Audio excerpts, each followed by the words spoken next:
Lights, camera, action. Hey there, fellow movie buffs, gamers, and movie lovers. I'm Brandon Musica, your guide through the mesmerizing world of entertainment, and you're tuning in to another exciting episode of the BMuz Reviews podcast. Get ready for a wild ride as we dissect the latest blockbusters, binge-worthy shows, and hidden gems from the silver screen and streaming platforms. Plus, we're not just stopping at films.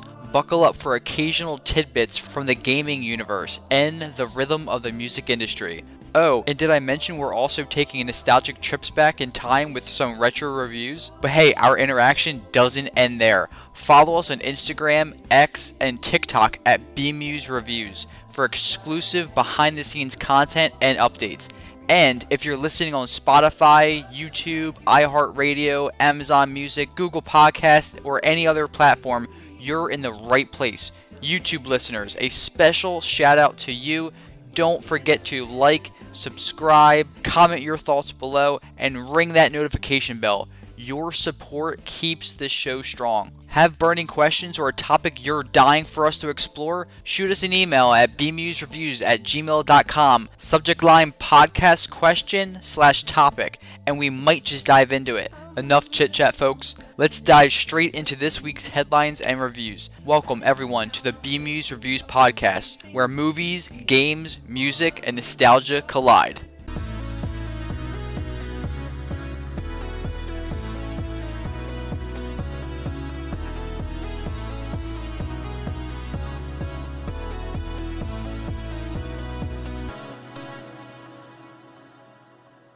What's going on, everybody? Welcome to episode 26 of the BMuz Reviews podcast.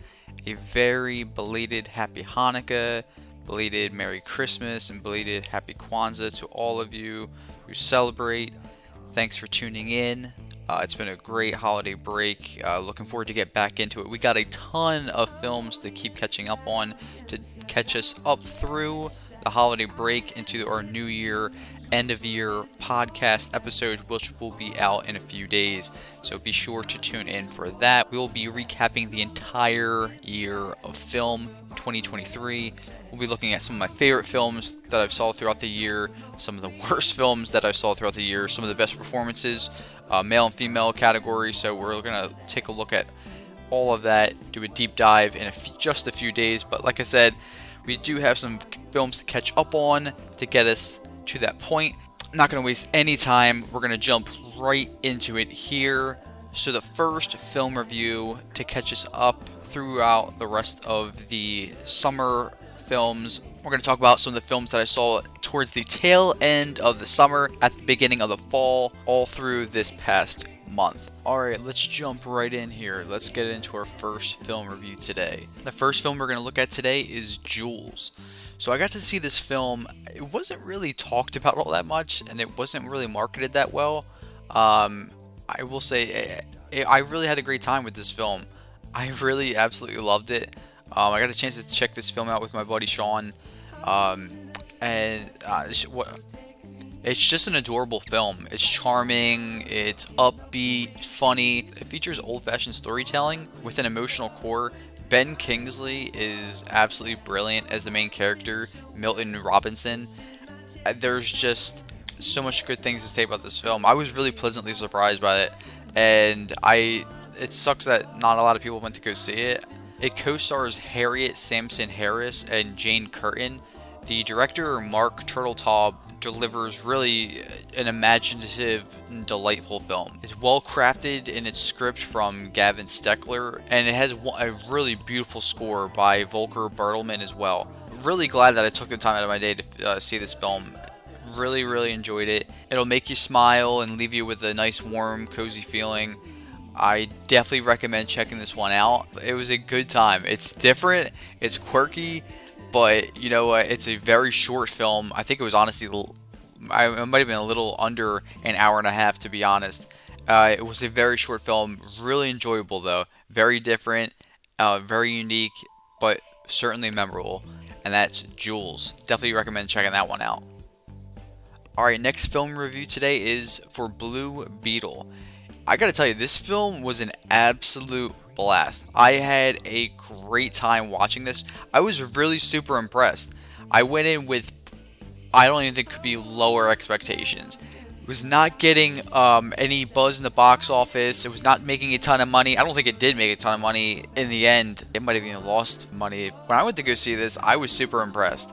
The family dynamics in the film and their circumstances help cultivate very unique and emotionally driven origin story. And I just thought that everyone's performances were pretty on the money.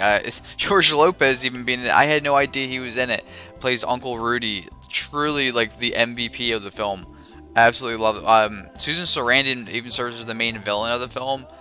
And although I think, you know, her character is not on screen a ton, and her threat, it's not like really felt, I would say, as you know, it was specifically serving as the main villain. You wouldn't feel like, oh, there's a significant threat that this individual is posing, especially on the main character and carrying the plot throughout.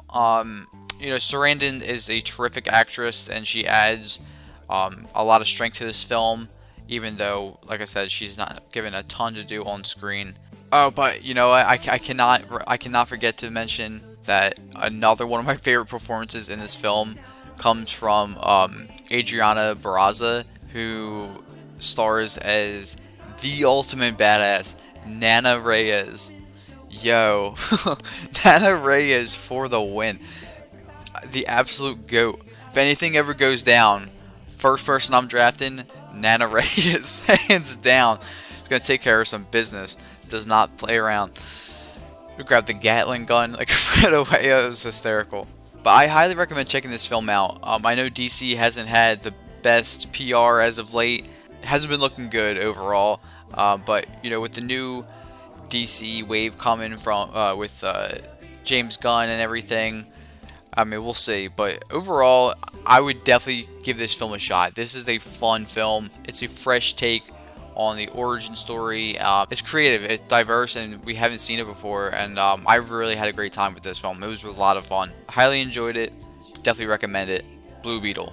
Alright, our next film review today is for Gran Turismo. I grew up playing these games. Love Gran Turismo. I'm a 90s kid, PlayStation kid at heart. And this film is just pure adrenaline from beginning to end. I mean, it's the ultimate underdog tale, first of all. It tells just the miraculous true story of Jan Martinborough. I had never heard of this story before. I didn't even know this was based on a true story. I saw the trailer before this film came out. You know, as a 90s kid, as someone who played these games growing up on the original PlayStation, it was an absolute joy to watch this game come to life on the big screen. I can't imagine what it was like in real life, first of all, but it was fantastic. The main actor, Archie Madakwe, and also Orlando Bloom, they both turned in great performances. However, for me, David Harbour completely steals the show. Completely steals the show. If you're a fan of the Gran Turismo series or just racing in general, this movie is definitely one for you. I cannot recommend checking this film out enough. Turn the speakers up in your house, surround sound, you know, your soundbar, whatever you got going on. Get it right. This film is a blast. It is a great time. Highly recommend it. Based on a true story as well, Gran Turismo. Alright, next film review today is for The Hill. Another true story, and one, again, that I had never heard of before. Really inspiring. I really liked a lot about this film. Really enjoyed a lot about this film indeed. And I really love its message to just never give up hope. Never give up hope. It's really an inspiring story. It's the true story of Ricky Hill. And as a lifelong fan of the great game of baseball, this film definitely hits home in many ways. I grew up playing baseball. I've really bonded with all of my family members over the game, especially my late grandmother and grandfather. I highly recommend this one, especially if you're a fan of baseball or just true stories in general. This is definitely one I would recommend seeing. It's a solid story, Dennis Quaid and Colin Ford both turn in really fantastic performances. Dennis Quaid especially. I mean, this is one of the best performances I've seen from Dennis Quaid in quite a while, and I've always enjoyed his work. But I highly recommend this film. It was really solid. Really enjoyed it overall. The Hill. All right, next film review today is for The Equalizer 3. I got a chance to see this on opening day in IMAX. Man, oh man, what a killer finale. Before seeing this film, I had to catch up on the Equalizer films. I somehow, like the Mission Impossible films, like, they just escaped me, and I just never got around to watching them. But before going to see this film, I had to do my due diligence and catch up on the story of Robert McCall. Denzel Washington stars as Robert McCall, and I mean, in Equalizer 3, it is the gift that keeps on giving. His on-screen reunion with Dakota Fanning is pure awesomeness. There's nothing more to say. It was really cool to see them connect again on the big screen. This film is marketed as the final chapter in the Equalizer series, and man, oh man, if that's true, this one delivers. Holy cow. If the Equalizer 2 ramped up the violence to 11, then the latest installment most definitely kicks the action up to 12 and then some. I mean, it is brutal. Absolutely brutal. But it's bittersweet to see this story come to a close, because obviously I just got into the films, like seeing them recently before seeing the third one in theaters. I'm just very grateful to have witnessed the conclusion on the big screen. I always am grateful that at least if I do get into a series late, if I'm able to catch one if not the few final installments in the big screen, I'm very grateful for that. Overall, I mean, you cannot go wrong. If you're a fan of the Equalizer series, then you're gonna absolutely love this film. If you had not seen them already, highly recommend starting at the beginning and finishing this trilogy. All three are really, really solid films, and that's not always something that we're given nowadays. 3 solid films to give us an awesome, well-rounded trilogy. The Equalizer is just that, and it's a rarity nowadays. But happy to check this out in theaters, and highly recommend that you check it out on the biggest screen possible. The Equalizer 3. And speaking of trilogies being rounded out in their finales, the next film review today is for My Big Fat Greek Wedding 3. This is a unique series, and one that has been talked about for, I mean, decades. I mean, it's been years since the first one came out. I think the first one came out in the mid-90s, late 90s, if I'm not mistaken, maybe in the early 2000s. Either way, it's been 20 plus years that this franchise has been going on. It has finally reached the mark of a trilogy, and its story comes to a close in this heartwarming and delightful family comedy that continues the beloved story of the Portocalos family. Following the passing of the family patriarch, this film takes viewers on a touching journey as Tula embarks on a quest to reunite her father's long-lost childhood friends in Greece. I will say this movie brilliantly blends humor and heartfelt moments, captures the essence of family bonds and the importance of heritage, and Nia Vardalos effortlessly slips back into her role, bringing Tula's endearing quirks and her relatable struggles to life once again. And the entire ensemble cast returns, including the always solid John Corbett, who adds depth and authenticity to the film's characters, and it really makes the audience feel like they are a part of the Portocalos family. I would definitely say that My Big Fat Greek Wedding 3 successfully captures the spirit of the original film, while also still being creative and introducing new layers to the story, which is definitely hard to do, especially 20 plus years out from the original installment. Also, the picturesque Greek backdrop adds to the film's charm. I was immersed in the beauty of the country's culture and traditions. I am a sucker for that. I love just traveling and food, culture, and music, and just absolutely, I loved it. This film's heartwarming narrative and its witty humor, its genuine performances, it really offers the audience a both who are fans of the franchise and also newcomers, just a lot to enjoy here. The film is a celebration of love, family, enduring bonds that tie us together, and it really makes it a must-watch for anyone who seeks a feel-good cinematic experience, but also who wants to see a really solid finale to the iconic rom-com trilogy. And again, you know, with a ton of sequels coming out, you know, the quality of them are always, you know, it's hit or miss. But this one is definitely a solid finale, and that's something to hang your hat on for sure. So I would definitely recommend checking this out, especially if you are a fan of the My Big Fat Greek Wedding series. My Big Fat Greek Wedding 3 is now available on streaming. Highly recommend to check it out. Alright, and our next film review today is for A Haunting in Venice. Speaking of trilogies, we are keeping the ball rolling with the third installments. This, like the Equalizer 3, I caught this series very late.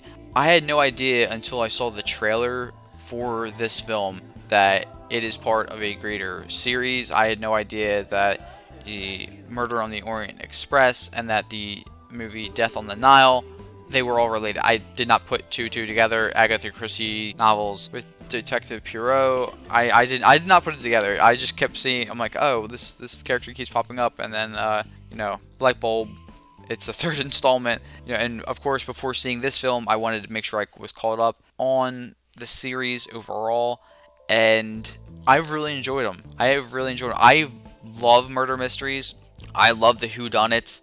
And A Haunting in Venice is like no other. It offers a captivating blend of mystery, intrigue, and atmospheric suspense, and it's set against the picturesque backdrop of post-World War II Venice. It's a really thrilling tale, and I think the film really masterfully captures the essence of Agatha Christie's classic storytelling, you know, weaving a web of suspense that keeps the audience really on the edge of their seat. With Venice as its hauntingly beautiful canvas, the movie really does a wonderful job of immersing the viewers in the world of shadows and secrets, enhancing the sense of mystery and tension. You know, as in this film, as the layers of deception begin to unravel, the movie keeps the viewers guessing until the very end, delivering what is unexpected twists and turns, and it will leave any mystery enthusiast thoroughly satisfied, I will say. At least in my opinion. A Haunting in Venice, you know, it's not just a murder mystery, but it's a character-driven narrative that does a wonderful job of exploring the complexities of human nature, hidden motives, the consequences of wartime secrets. The film's evocative cinematography, coupled with, you know, compelling storyline, really makes it a must-watch for any fans of classic detective tales. If you're a fan of Agatha Christie, or just obviously a fan of these films in general, I would definitely say this is my favorite out of the three Poirot films that we have received from Kenneth Branagh. Just a wonderful, wonderful installment. Great performances from the ensemble cast. And I also got to say, you know, if you've been listening to this podcast for a while, you know I'm a sucker for horror. So the fact that this film had definitely a horror thriller vibe and element, I really love that as well. So I thought it was perfectly timed for when this film came out as well. Perfectly placed in the fall time, right before Halloween. And I highly recommend checking this one out, especially if you're a fan of the series or murder mysteries in general. A Haunting in Venice. Our next film review today is for Killers of the Flower Moon. Man, oh man, Killers of the Flower Moon is, I mean, it's just a haunting, and it's a really powerful cinematic masterpiece from the one and only Martin Scorsese. It delivers the true story and dives into the dark chapter of American history that's set in a backdrop of 1920s Oklahoma, and unfolds the chilling tale of greed, betrayal, and murder when oil is discovered beneath the Osage Nation land. The cast includes outstanding performances from its leads, delivers raw, emotionally charged portrayals, immersing viewers in the characters' pain, their resilience, and also the quest for justice, I'd say. The cinematography really does a wonderful job of capturing the stark beauty of Oklahoma landscape, while also underscoring the darkness that lurks beneath. It's it's not just a crime drama. It's a searing indictment, I'd say, of systematic injustice and a powerful exploration of the resilience of a community in the face of, I mean, just unimaginable tragedy. I got a chance to read half of the book before seeing the film. I really wish I got a chance to finish the book before seeing the film. I definitely have a bookmark to finish. I want to do that. It's just, after seeing this film, it only motivated me to want to do that even more. The film has themes of perseverance, truth, and the fight for what's right resonates deeply, and it really leaves a lasting impact on the audience. And I'd say it does a great job of shedding light on what is sadly a forgotten chapter of history, and serves as really a stark reminder of just the atrocities committed against indigenous communities. And it makes it a must-see film that will leave certainly a profound and lasting impression. Highly recommend checking this one out. It's a long one, but it's worth every second. Killers of the Flower Moon. Alright, next film review today is for one of the Regal mystery movies I've had the chance to see recently. It's Taika Waititi's latest film, Next Goal Wins. Now, this film, again, based on a true story. It is the inspiring sports drama that tackles the unbelievable story of the American Samoa team, the soccer team specifically, that journeyed from devastating defeat to redemption following their humiliating 31-0 loss to Australia. The team's hope is reignited with the arrival of a determined and unconventional coach, portrayed brilliantly by the one and only Michael Fassbender. Now, this film, I would say, really does a great job of capturing the resilience of the human spirit and just the power of teamwork overall. Fassbender's portrayal of the Maverick coach is both heartwarming and also very funny. It injects the movie with just a perfect blend of emotion and levity as well. All the characters are deeply human, and each have their own struggles and unique challenges, and overall it just makes their victories on the field feel that much more triumphant when watching.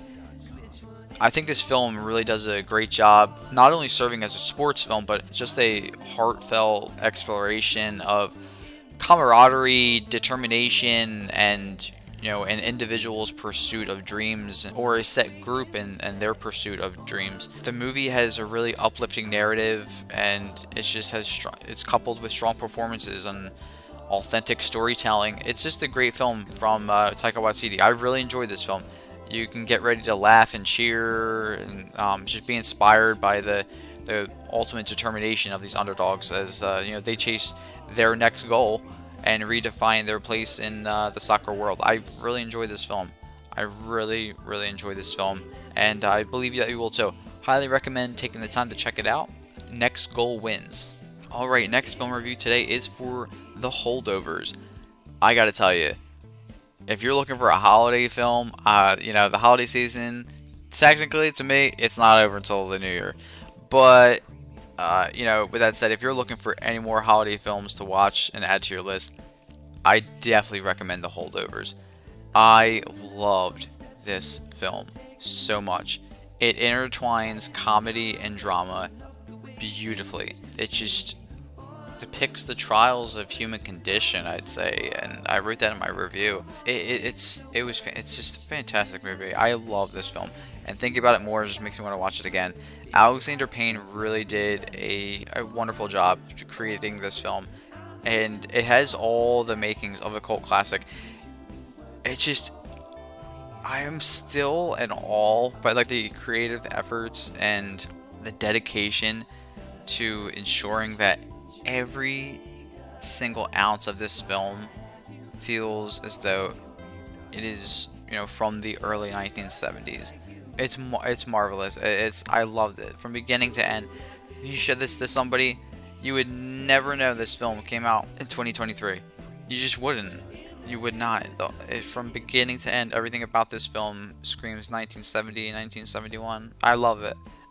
Not to mention, you know, David Hemmingson pens a wonderful, bold script that just accompanies a story that is, it's simple, yet, like, so deeply emotional and complex, if that makes any sense. It's just, it really grabs onto, and, in the end, it's like, it's a journey, but I would definitely say it's a cozy film for sure.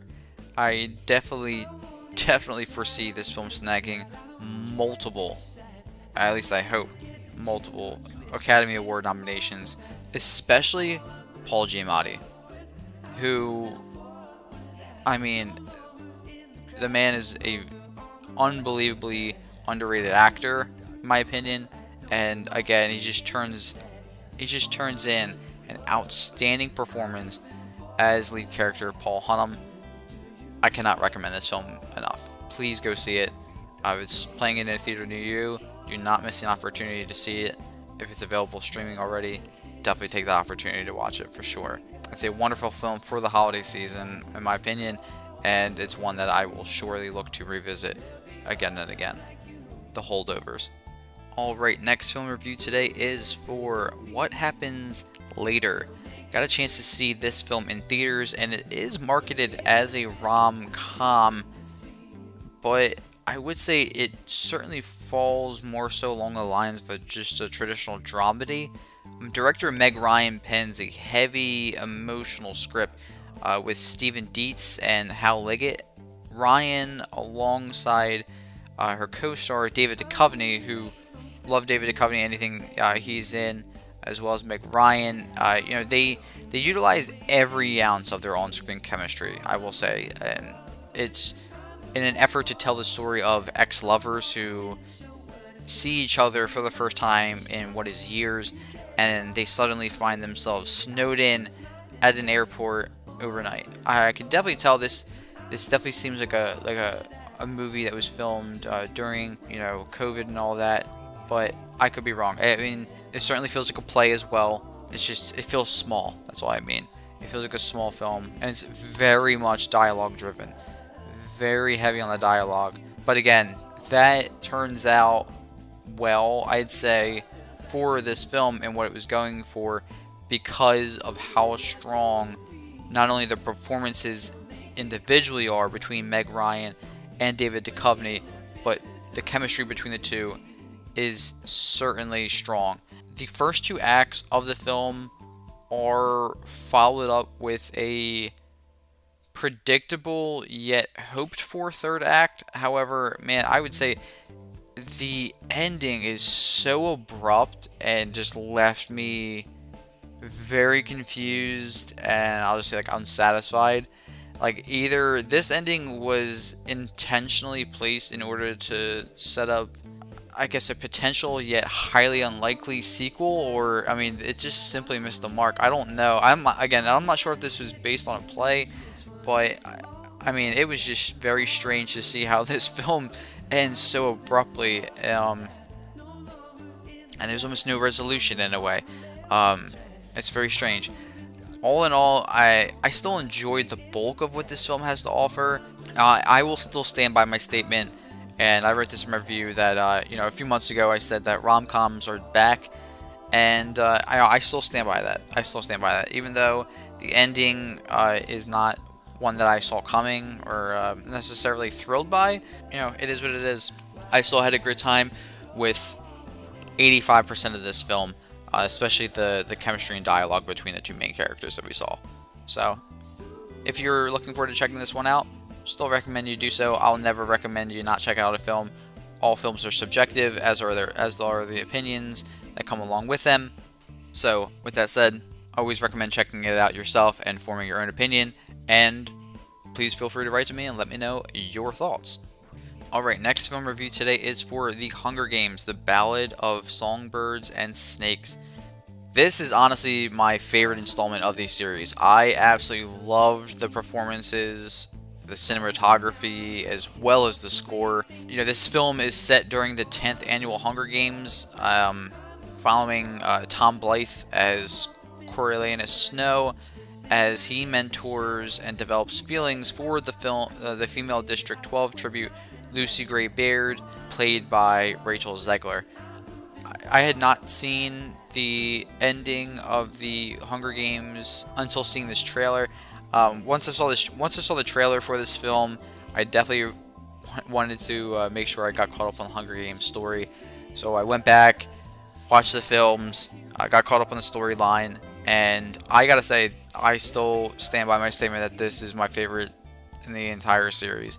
I really, really enjoyed this film. Peter Dinklage is fantastic as Dean Casca Highbottom, and we receive yet another out-of-this-world performance by the one and only Viola Davis.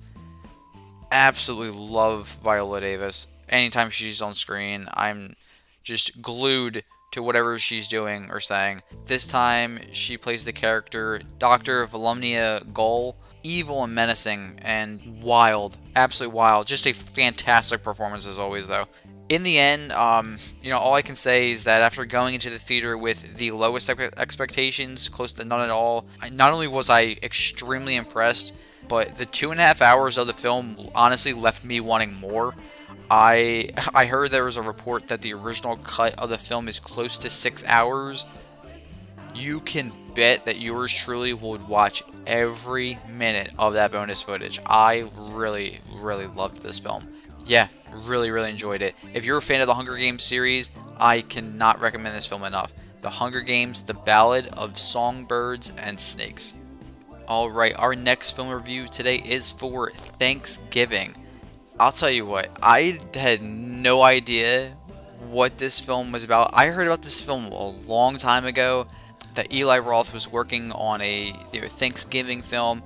I originally heard about this film because one of my absolute favorite comedians, Tim Dillon, heard he was cast in this film, and I gotta tell you, I was hearing a ton of buzz before seeing this film. I'm glad to hear that it was doing so well and that it did do so well.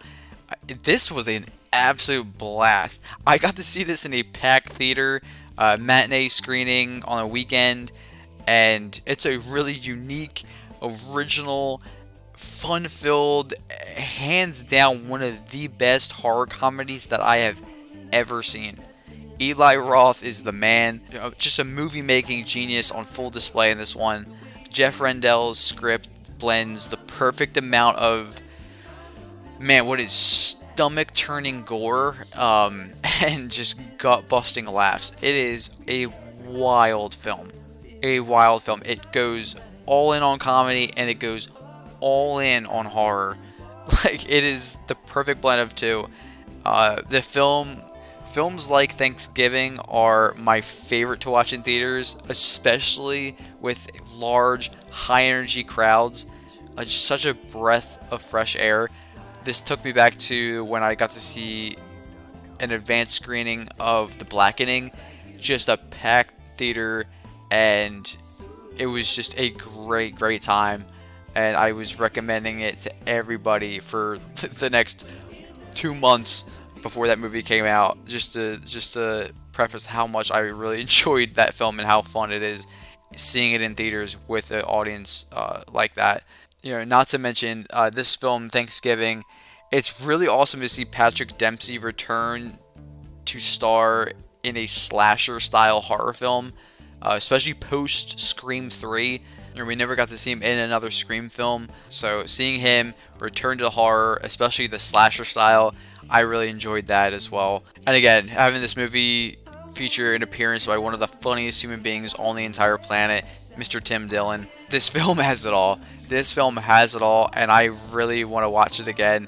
This might be one that I go to every Thanksgiving, or at least revisit during annual Friendsgiving get-togethers with my fellow movie buffs. Definitely one that I want to revisit again and again, for sure. Highly recommend you check it out. Definitely a fun time. Thanksgiving. Alright, next film review today is for Napoleon. This film is one from the iconic master director Ridley Scott.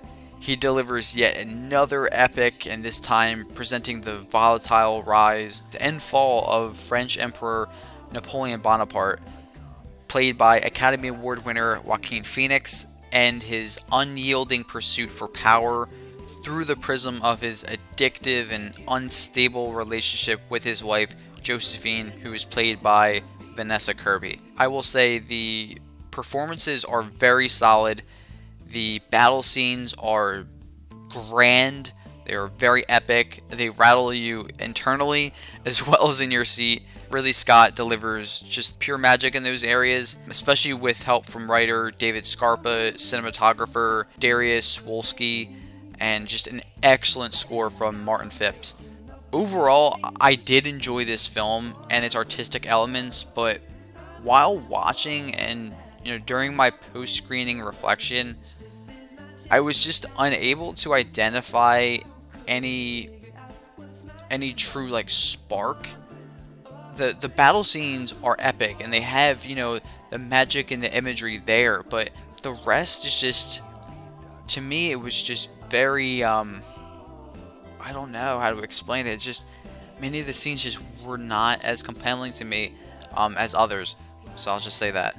Additionally, I must say that I do think it was an interesting creative decision to have British, Austrian, and Russian characters all speak with their respective accents, but not any of the French characters, including Napoleon or Josephine. Like, none of them had accents. So that was an interesting creative decision, and honestly one that took me out while watching. I had those thoughts multiple times while watching. Like, it's interesting why everyone else has accents, yet the French are the only ones that don't. Nonetheless, this is a well-made film that definitely deserves to be seen, especially by those who, wish to better understand the weight of what Napoleon means to history and modern-day civilizations, and also if you're just a history buff in general and love historical biopics, this is definitely one for you for sure. Alright, our next film review today is for American Fiction. I recently had the chance to see this during a Regal Mystery movie. It's adapted from the novel Erasure by Percival Everett and stars Jeffrey Wright and is written and directed by Cord Jefferson. I adored pretty much every second of this film. From beginning to end, the film has you on the verge of tears, either from just countless hysterical moments or just the deeply emotional situations that arise. Jeffrey Wright turns in a brilliant performance as Thelonious Monk Ellison, a novelist who is just entirely fed up with the establishment, who continues profiting from black entertainment, and as a result, Wright's character creates a pen name to write a book which propels him to the heart of hypocrisy and the exact madness that he claims just to loathe.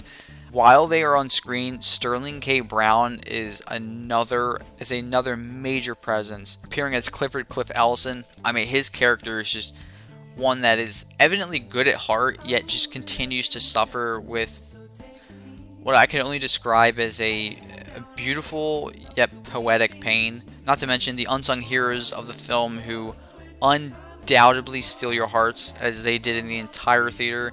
Myra Lucreta Taylor as Lorraine and Raymond Anthony Thomas as Maynard, just the best. The absolute cutest couple. Oh man, the best. Really, really great. I highly recommend taking the time out of your day to check this film out in theaters. American Fiction. Alright, our next film review today is for Godzilla -1. You've been hearing the buzz, and wow, oh wow. Hands down, one of the best films of 2023. I mean, the film has some of the best visual effects work I have ever seen. So many action sequences just left me just speechless. My jaw was on the floor. I genuinely felt like a little kid experiencing just a mega action monster blockbuster on the screen for the first time again. I sat there with catching myself with just my eyes wide, my mouth just open, like, what am I watching? For the amount of money they spent on this film, and as good as it looks, it is amazing. They should have won an award for that alone. I don't know what category it is, but I mean, they should get the award for it. It should be named after them. It's unbelievable what they were able to accomplish for this film. The story is set during post-World War II era in Japan at its just lowest point. And when disaster arises in the form of a giant alien monster, Godzilla, immersed in the horrifying power of the atomic bomb, I mean, you could just imagine the death and destruction and just the pure, unbelievable imagery just that this film was able to bring to the big screen. Director, writer Takashi Yamazaki captures cinema gold with the help of Naoki Sato, who delivers grand atmospheric music that elevate the emotion and the stakes in every single scene. Not to mention cinematographer Kozo Shibasaki forced my eyes to remain glued to the screen from start until the final credits. Films like Godzilla -1 remind all of us that no other experiences will replicate the experience of a mega action monster blockbuster on the big screen with surround sound in a packed theater. There's just nothing like it. I strongly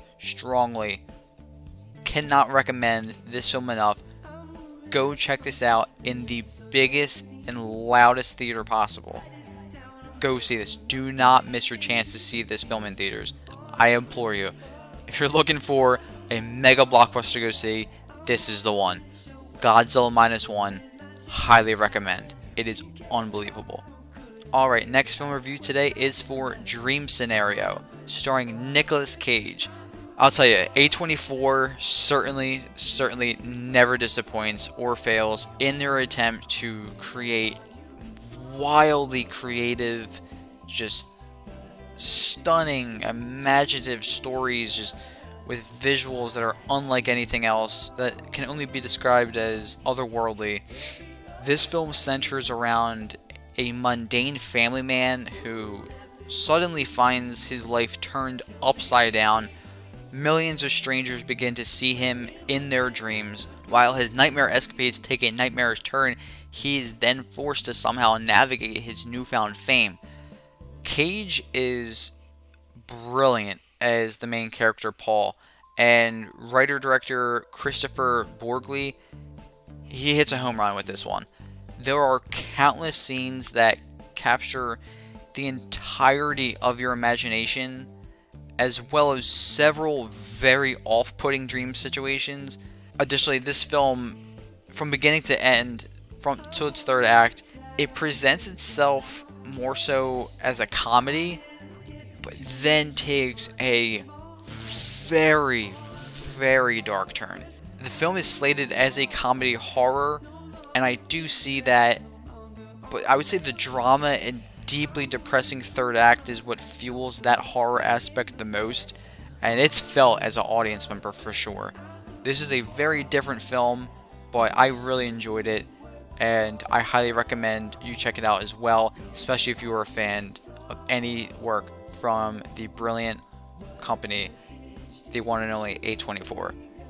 This was Dream Scenario, starring Nicolas Cage. Alright, next film review today is for The Iron Claw. I was fortunate enough to attend an early access screening for this film, and again, just one of the hottest production companies right now, A24. They continue to deliver. This film follows the true and just horrifically tragic story of the Von Erich family, specifically following the Von Erich brothers, who carved their names into wrestling history, navigating their way through the intense and competitive world of professional wrestling in the early 1980s. Zac Efron and Jeremy Allen White steal the show with their performances as Kevin and Kerry Von Erich. Just unbelievable.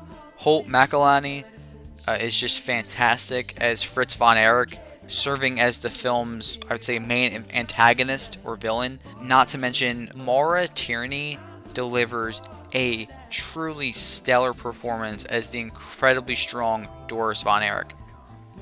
Another element of the film, that I absolutely loved was the editing, the attention to detail, and the effort to recreate the feeling of watching professional wrestling in the 1980s. It was really just uncanny. As a lifelong wrestling fan, I could not wait to see this film. I was very excited to witness the story play out on the big screen. As tragic as it is, just to have a wrestling biopic film like this be made, especially by a production company such as A24, I knew it was in great hands, and this film did not disappoint. I was really excited also to see, you know, for millions of fans around the world to also have the opportunity just to learn about this incredible wrestling family that has endured unfathomable heartbreak and tragedy. Sean Durkin delivers really an excellent film from start to finish. My only criticism, if I had to name one, would be just, I guess, the creative decision, an interesting one, to leave one of the brothers out. Chris Von Erich was just left out of the film entirely. I'm not really sure. I heard that this film, that the choice, the director stated that because it was just so dark, his story in general. But, I mean, this film already goes all the way. I feel like, to the most part, it just, if you're gonna go all the way with the darkness, I mean, which you almost do, just include his story. I mean, it's just, I don't know. To me, that it kind of lowered my, I guess, overall love for this film. I do love this film. I did love it, but it's just a very interesting choice that I've not been able to shake, and still puzzles me. Interesting indeed. The choice is even one that I noticed while watching the film in theaters, and yeah, like I said, it's definitely stayed with me. But overall, this is a fantastic film. It is very sad. It is heartbreaking. So just be warned going in, but highly recommend checking it out nonetheless. Like I said, Zac Efron and Jeremy Allen White, just, they steal the show, and they are fantastic in this film.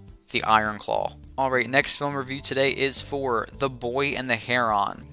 I got a chance to see this film in theaters. I am so glad that I took the time to see it. It marks not only my first Studio Ghibli film that I've ever seen in theaters, but is literally the first from the production company I have ever seen, period. It will not be my last. I promise you that. I've caught the bug. I'm going to be watching all of these films. This film, The Boy and the Heron, specifically follows a young boy, Mahito, who yearns for his mother and ventures into a world that is shared by both the living and the dead. The story begins to unravel, and it becomes evident that this alternative world is one where death ends and new life begins, ultimately. The voice acting is fantastic across the board. Not to mention, writer and director Hayao Miyazaki delivers one hell of an epic fantasy tale. Just a film that is accompanied with stunning animation, whimsical imagination, and a beautiful original score. Overall, I was extremely impressed by this film. This is one that will surely earn itself multiple award nominations, very much deservedly so, and I greatly look forward to seeing the next film from Studio Ghibli and to checking more of their catalog out. Highly recommend checking this one out for yourself, The Boy and the Heron. Alright, next film review today is for Wonka, starring Timothée Chalamet. This film follows a young, poor Willy Wonka who has his major dreams of opening a shop in a city that is purely known for its chocolate, not only to discover that the industry is run by a greedy, rotten cartel of chocolatiers. Now, I went into this film not knowing what to fully expect, and I would say, much like the people who walk into Wonka's chocolate factory, I wasn't sure what I was getting into at all. I definitely did not expect the majority of the film to present itself as a musical. I was completely unbothered by this choice, though. Keegan-Michael Key is hilarious as always. Shout out, we are Penn State. Not to mention, Olivia Colman just delivers a superb performance as just the distasteful Mrs. Scrubbit, and along with Patterson Joseph as Slugworth. Seeing Hugh Grant as the iconic Oompa Loompa is still a sight that throws me for a loop, but he was great as well. Timothée Chalamet as Wonka, just a great casting there as well. I would say the story follows the beats of a traditional Broadway play, plus the creative imagery and quirky humor throughout just simply add to the fun. While Wonka is certainly not the best movie of 2023, I would say, it is definitely a good time, and it successfully captures the pure imagination of children as well as adults. Highly recommend checking it out in theaters for yourself. And when you do, be sure to write to me and let me know your thoughts as always. Alright, and our final film review today is for Poor Things, starring Emma Stone, Willem Dafoe, and Mark Ruffalo. This comedy drama / romance follows the whimsical and evolutionary journey of Bella Baxter, a young woman who is resurrected by a genius yet unconventional scientist, Dr. Godwin Baxter, played by Dafoe. Stone is brilliant in the lead role, I would say, and is accompanied with fantastic performances by both Dafoe and Ruffalo. Much of the humor is delivered extensively through Ruffalo and his interactions with Stone's character, and it leads to one of my favorite on-screen dance segments that I probably have ever seen in a film. In addition to the performances, the film also features beautiful cinematography along with just being incredibly ambitious and imaginative with its eccentric storyline. Eccentric is putting it lightly, I'd say. With this said, while being unique and quirky can be interesting, if those are the main features a film provides its audience with, then I personally have an increasingly difficult time becoming enthralled and captivated by what's taking place on screen. The film makes its main message abundantly clear about halfway through the film, yet just continues to hammer the audience with countless shockingly graphic sex scenes that are just so unnecessary and unneeded. It's just got to be way too much for me, and just took me out of the viewing experience completely. Even with all the beauty contained in this film, in the end, some scenes which seemed just never ending as an audience member completely took me out of that viewing experience, specifically to their just graphic and grotesque nature. Overall, if you're interested to see this film, check it out for yourself. Be sure to write to me and let me know your thoughts. If you thought differently than me, that's great. I want to know. I want to know your thoughts and why. Just this was not one for me. Liked it. I wanted to love it. I just, certain elements of the film just, prevented me from doing so. But overall, that's my review for Poor Things. In our next episode, we will be recapping the entire year of 2023, doing our year in review. As always, be sure to check that out in just a few days. Alright. And there you have it, folks. Another fantastic episode of the BMuz Reviews podcast is officially in the books. I really hope that you enjoyed our cinematic journey, our game discoveries, and musical adventures as much as I did. Remember, the conversation doesn't end here. Connect with us on Instagram, X, and TikTok at BMuz Reviews for exclusive sneak peeks and updates throughout the week. Plus, don't miss out. Catch us on your favorite streaming platforms from Spotify to YouTube, iHeartRadio to Amazon Music, and everywhere in between. YouTube viewers, your support means the world to us. Don't forget to like, comment your thoughts, subscribe, and hit that notification bell. You'll be the first to know when our latest podcast episodes drop, and you will not want to miss our retro game adventures. As we bid adieu for now, mark your calendars. We'll be back with another exciting installment of the BMuz Reviews podcast. So until then, stay entertained, stay curious, and most importantly, stay awesome. As always, in case I don't see you, good afternoon, good evening, and good night. I'm moving forward, no longer in the cracks, no longer on